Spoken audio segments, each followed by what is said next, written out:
պլանը։ Դե ինչ մեկնաբանեմ, ինչ պլան կար։ Մենք խաղաղ անհնազանդության միջոցով ցանկանում էինք հասնել իշխանափոխության, որի մեջ ես ընդհանրապես ձեզ նման ոնց որ դուք եք լրատվություն տարածում, նույն ձևով ես եմ եղել, հա։ Հիմա մի կարևոր բան է կատարվել, այն ինչ որ իրանք ասում են, սա ինչ է նշանակում։ Նշանակում է, որ Հայաստանում ցանկացած դեպքում, եթե որևէ ուժ, որևէ մարդկանց խումբ որոշի անել այն ինչ որ ինքը այլա 18 թվականին, Թավշյա հեղափոխություն, դա արդեն քրեականացված է։ Ինչ որ մի բան կգտնեն, մի բան կսարքեն, մարդկանց կտանեն բանտեր։ Նիկոլ Փաշինյանը քրեականացրել է Թավշյա հեղափոխությունը։ Իրանց այդ բոլոր գրառումները դրա մասին են վկայում։ Այսինքն այն մի գործիքս մեր սահմանադրական իրավունքներ, հա դա։ Ողջույն Սարգսյան ջան։ Հա, մեր սահմանադրական իրավունքներ։ Մենք կարող ենք իրացնել մեր իրավունքը եւ խաղաղ անհնազանդությունների միջոցով ստանալ որևէ արդյունք։ Հիմա դա օրինական չի համարվում։ Ցանկացած Գյումրիում էլ տեսանք։ Ես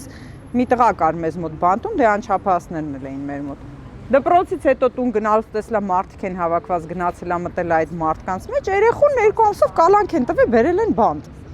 Հիմա ցանկացած դեպքում, եթե փողոցում որևէ ակտիվություն եղավ, դա քրեականացված է արդեն։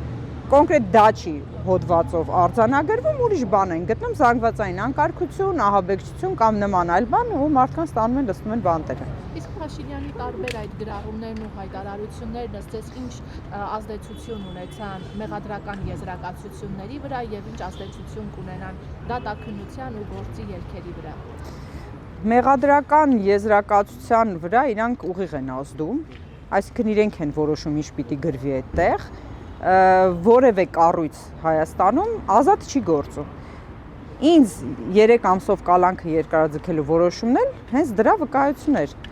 Մարդիկ թույլտվություն չեն ստացել ինձ ազատ արձակելու, ժողովրդական ճնշում եղավ, մի շաբաթ հետո որոշումը փոխեցին, դարձավ, որ ես շատ վտանգավոր էի, հետո դարձավ ոնց որ ընդհանրապես մեկ շաբաթ հետո, այո, շատ վտանգավոր անձ էի, դատավորն էլ ասեց ցավում եմ, այդ բառն էլ, այդ արտահայտությունն էլ արեց, ցավում եմ, դեռ վտանգը մեծ է։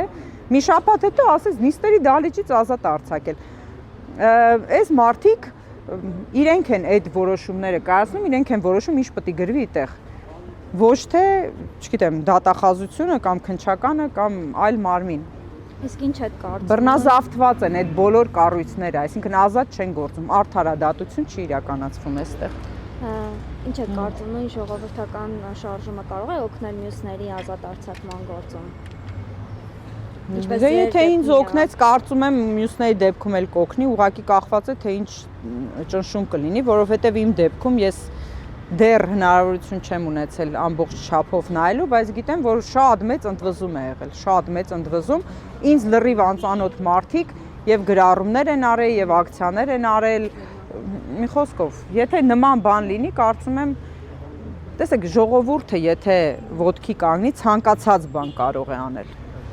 Ժողովուրդը ուժ է, միասնականությունը ուժ է, ինչ որ գաղափարի շուրջ երբ որ հավաքվում են, ցանկացած փոփոխություն կարող են անել։ Մեր ժողովրդի մեջից այդ ուժն են փորձում նաև հանել տանել, մեզ որ ասում են մենք չենք կարող պայքարել թշնամու դեմ, ինչ որ sense բաներ են մեզ ուզում ներարկել, մեր այդ հավաքական ուժի բացակայության մասին են ուզում, այսինքն ուզում են մեզ ներարկեն, որ մենք չենք կարող պայքարով որևէ հաջողության հասնել։ Լինի ներքին թշնամու դեմ, թե արտաքին թշնամու դեմ, բայց ժողովուրդը գաղափարի շուրջ հավաքված ժողովուրդը դա մեծ ուժ է, որը կարող է ցանկացած պարագայում, ցանկացած հարցի շուրջ հասնել հաջողության։